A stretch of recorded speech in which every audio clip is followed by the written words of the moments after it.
Good afternoon, ladies and gentlemen. This is Novawar. And Maximus Black. And we are bringing you, I believe this is a Masters level game. Pretty close, yeah. If not, it's pretty damn close. So why not? Yep. For all intents and purposes, we might put a diamond symbol in the top right because we don't actually have a Masters one yet.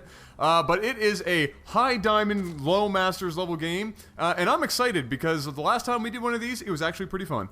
It is. And let's introduce our players. I love how that's slightly different each time that happens. Up here in the top right position, we are looking at xcQuence, and down in the bottom left position, we are looking at Aska. Yes. You get nothing? That's all I got. You want me to keep going? Yeah, all right, keep so we... Oh my goodness. You know what? At the Masters level, you hope to see slightly different things happening. But in general, when it comes to Protoss, because if you are a decent macro player as Protoss, you can pretty much get to high diamond, low Masters just by 4-gating like every single game. Yeah, actually, what this guy's doing, Aska is doing right now, he's doing your typical 9 pylon. Once that pylon comes out, chronoing the first 2 probes that come out, then at 13 getting that gateway, and then at 14 getting an assimilator. I would assume that's what he's going to 14 do. 14 or 15, yeah. Yeah, well, whatever. Yeah, when I do a 3-gate fast expand, I usually go 13 gate, 14 gas, and there's your 15. Okay, well, it's same thing. Exact same thing. Who cares? I win! All right, you win. And I just want to let you guys know that we've never seen these games. No, this is cold cast. We got like a new rule. Instead of going through replays, for regular games, yeah, we grab them off the website and we do them. We don't watch them. We do them. If they turn out good, so be it. If they turn out bad, maybe they just don't show up on the channel. But people like to watch us anyway, so maybe we're going to start putting out bad stuff too. So you might see this even if this is a bad game. Absolutely. And did Aska put a pylon up there dickishly in the... He did. Wow, that is unfortunate. All right, so essentially, you know what he did there? It's a pretty good trade-off. He spent that $100 for that pylon, put it there to slow down Quincy from being able to do that fast expand, or not fast expand, but like maybe like a 14 pool fast expand. It's a pretty good trade-off. He has to be careful, though, and what a lot of players at lower levels, when they do this, is that they put that pylon there, and they don't get up there to defend it quick enough, or they forget about the fact that that's accounting for some of their supply. Yep. And so when it gets killed eventually, which I believe Quincy is sending down a couple of drones or Zerglings right now to take care of that pylon as we speak, sometimes they forget about it, then they get supply blocked, and then they completely negate the advantage they gave themselves. Yeah, and this Protoss is doing everything by the book here. He definitely, as soon as that gateway finished up, he got that Cybernetics core, popped out Bob the Zealot. Bob is in his position. Didn't do his job very well, unfortunately, there for a minute. He was out a little late, so okay. The drone got in. But he's doing the right thing, and that make sure that if Quincy comes down and attacks with these Lings, which what he's doing right now, it seems like he's going to pop his head down here, and make sure that he can't get in. Also, he's getting the Stalker right off the bat. Also, very, very important. You don't want to go... Kind of a fail for where that came out, though. Yeah, it kind of was. And especially if these Lings can see this Stalker. You went around the other side, though, fortunately. Yeah, but that's exactly what you're going to want to do. You're going to want to start, go from your Zealot right in... Did he just chrono... Okay, so he is chronoing out a Sentry as well. He did get his pylon on 22. This is a high-level game. He's doing things by textbook. Absolutely, and I'm not entirely sure why he's getting this forge. I think what happened there is, one, he kind of failed with that Stalker. I don't know if he actually meant for the Stalker to get out and he was using it to go grab that tower real quick for vision, or what the case was, but he is just going to survive with that Stalker, going to get him back inside and put Bob back in his place, I have to assume, or he's going to push out here to his ramp, which I don't know if I agree with, but this forge, I'm not entirely sure what he's getting it for. I could be completely crazy. Upgrades, probably. It's either upgrades, or maybe when that, I think what happened is when that pylon went down maybe faster than he was hoping for, and he did kind of get supply block there, kind of. He's just getting it for defense, because he knew he was going to be a bit behind. I think we're going to see a fast expansion right now, and yes. You know what? When I go and do a fast expansion with Protoss, I like to go ahead and get my 3 gateways, then do a fast expand. Right now, he only has 1 gateway. He has another one building. He has another one going, but it's a bit early. This Nexus is a bit early. You're going to want to get a little bit bigger of an army just in case a Zerg is going to push here. And if you're using 400 of your minerals right off the bat and not putting them into grabbing maybe 3 extra Zealots or grabbing 3 Sentries, depending on how much gas you're getting at the beginning, then you're a little risky. It can work, but it's risky.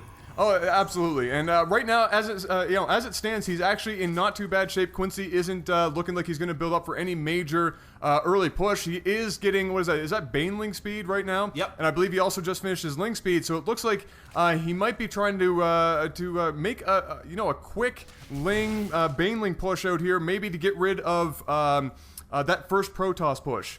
Yeah, no, Mainling are very, very, very strong against Zealots, and a lot of people don't know that. They will steamroll through Zealots. Stalkers, not so much. No. Wow, that was very beautiful. That happens all the time. Yeah. It's just, we're that good. Or we're that bad. Or we spend too much time together. Exactly. Right. So it looks like the 4-gate is going up. Once again, I'm not overly impressed with his play. Like, I'm impressed with it. But, this could have been done a little bit more effectively. Here comes the Speedling. Here comes the Ling, and they don't have... Do they have speed? Yeah, they have speed. Oh, yeah, they do. Okay. All right. I'm just making sure. Yeah. Okay, I believed you. So here comes the Lings. He is going to pop his head out. Wow.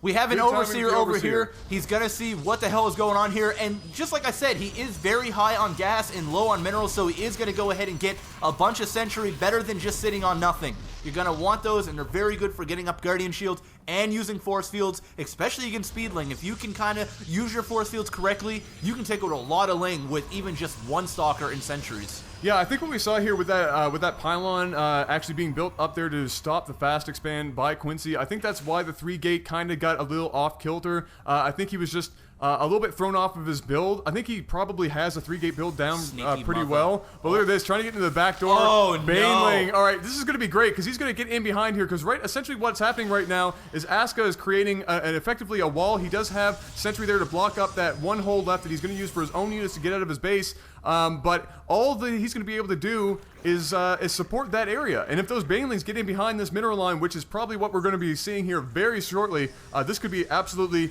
huge economic damage for Aska. Oh my, and look, these units, the units are leaving right now, and as soon as Quincy sees that here at the towers, he's probably going to push in. Absolutely, that is the first thing. And here we go. So he knows that his units are up there still. These Mailings still haven't moved yet. There we go. Here they go. And they have the hook, so they are cruising along, and this is going to be massive economic damage here.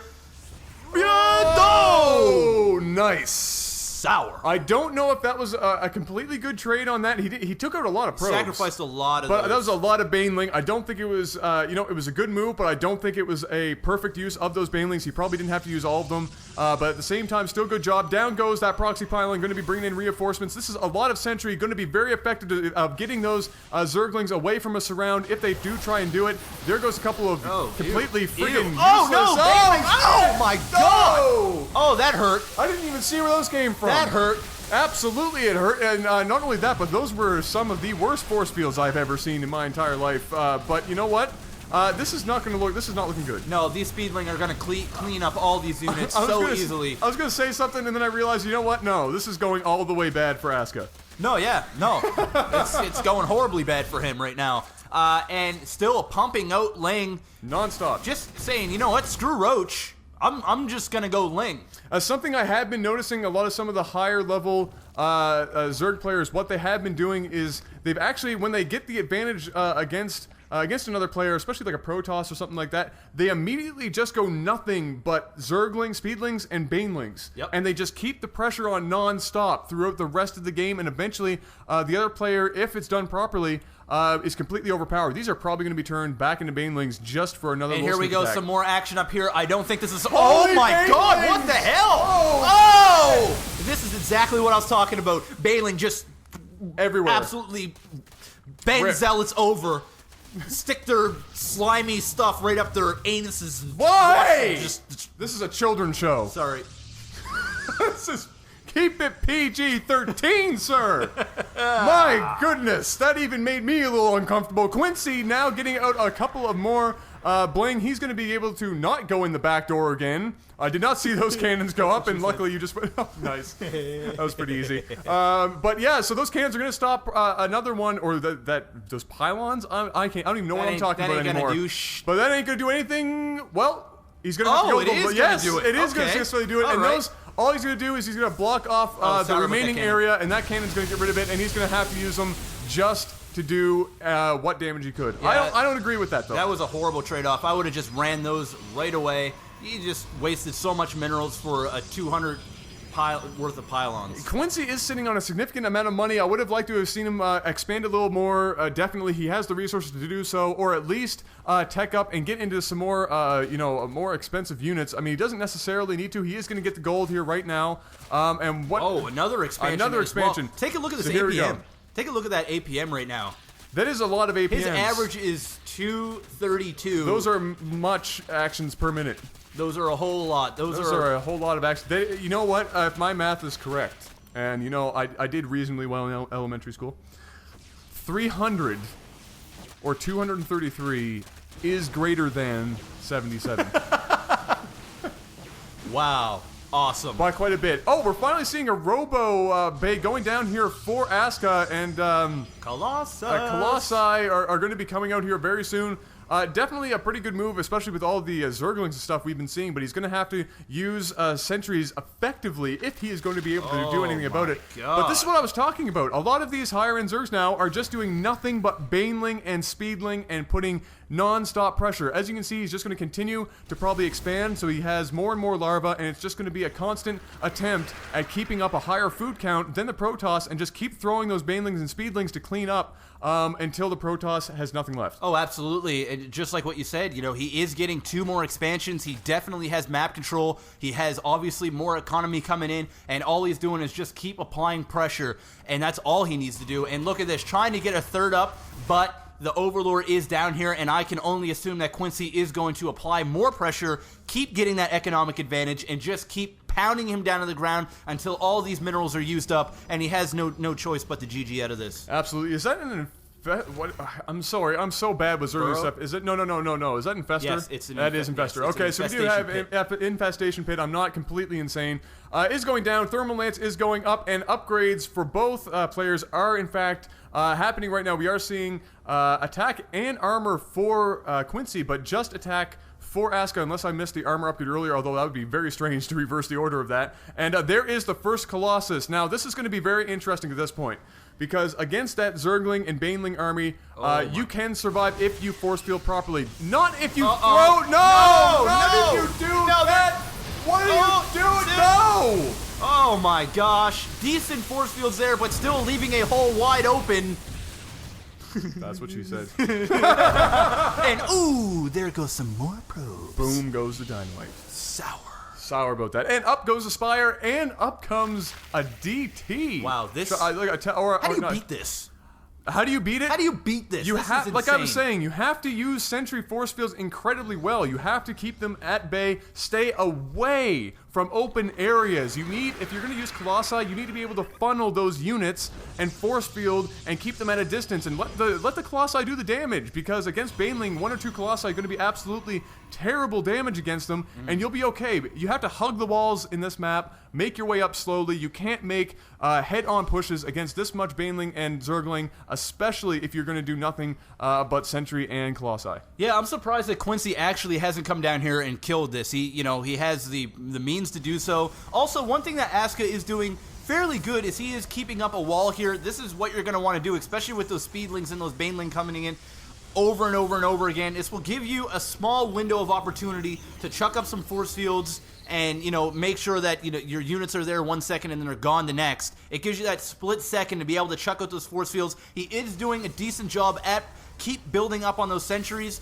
His gas is fairly high, so he'll be able to keep doing that. But here we go again. Oh my God, just steamrolling. Oh, there goes the Nexus. Wow. He just, he's like, screw the units. I'm just going to come in here and just ruin his day because I can. Absolutely. I think this is pretty close to GG. I think what we're going to see is Aska make a final push here with what remaining resources he had. I saw a Dark Shrine go up, and DT are coming out on the field. I don't know why he did this. He was running off of 2 bases. Third base wasn't saturated. He's already getting Colossi and Sentry, very gas-intensive units. To go ahead and add those DT on top of that is a terrible idea. That is the most random build I've ever seen. And on top of all this, at this point in the game, Jeff, as a Zerg player, is DT even really that viable because of the Overseers? No, absolutely not. And he sees that he doesn't have anything, but it takes 2 seconds to get an Overseer. And you know what this is, Adam, and I know you're right about all the gas, extensive, all this other stuff, but this is called desperation. This is what a Protoss does in his final hours of life. He says he just goes for DT. He just gets DT. Well, what else do you do? You know, I mean, sure, that's not the smartest thing to do, but when you're panicking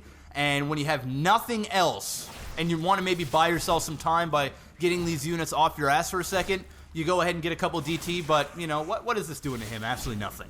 Oh, no, it isn't doing anything at all. I mean, he's got the entire map basically covered in creep at this point. He's absolutely dominating map control. And, you know, as a Protoss player, if you're at this level and you do have decent micro ability, the best thing to do here... I mean, the hard thing about going up against a Zerg that has gotten to this point and can constantly produce, you know, 140, 150, 160 food non-stop, which is exactly what Quincy can do with the money he has and the resources. The thing that makes it difficult is that the Zerglings... get rid of Stalker really easily. The Banelings get rid of Zealots very easily. And so what you have to do is you actually do have to get your Stalker and Sentry, but you have to get good at using those force fields and making use of the terrain. You can't go off the wall against that kind of build, or you're going to get surrounded and you're going to get killed. Oh, absolutely. And it's this much harder because when creep is all over the map and everybody knows that once Zerg's on the creep, he's cruising like Jonathan Bailey to the finishing line. There's no stopping him. Three people got that reference. Well, whatever. You know, he's moving. He's moving fast. He's moving really fast. Usain Bolt. That's a more. What is the force field? Yeah, that's really okay. That's better. That's a little better, yes. But then again, his Zealots can't get in there. He needs to back up the Zealots because Hydra will be able to shoot. But you know, he does a little bit of damage. That was good. But it's kind of it's. A lost cause. At this point, he should. You know, I know he's hurting in the gas department, and that's why he's probably leaning on the Zealots because he is getting the Colossi and the Sentry. But really, at this point, Stalker is going to be better because, like you said, when you're doing those splits, the Zealots can't get in; they can't do their job. And so, you know, having the Stalker there to do that kind of damage, and if they get hurt, you know, at this point in the game, you would hope that you'd have Blink for Stalker.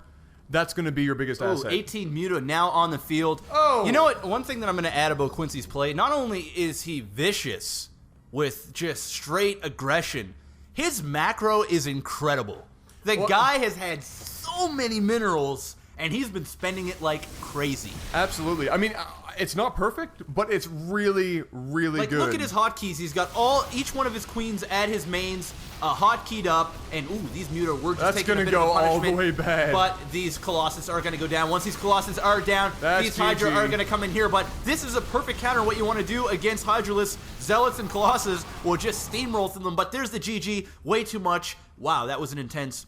Very intense game. Very good. Absolutely. And you know what? Aska, you know, for what it's worth, he's not a bad player by any stretch of the imagination. No, hell no. He did a very good job. It is really difficult to put up with that much Zerg pressure, especially if you let them get to that point as a Protoss player. And really what it comes down to against waves of Zergling and Baneling or any mass of Zerg unit is you need to be able to micro those force fields. And if you don't, you're basically going to die. Yeah, and like you were saying, he's a great player, but his force field micro is just not there. And against a guy that obviously knows what the hell he's doing, you stand no chance. Yeah, but definitely. anyways, let's cut it there, guys. I hope you enjoyed the game. Comment, rate, subscribe.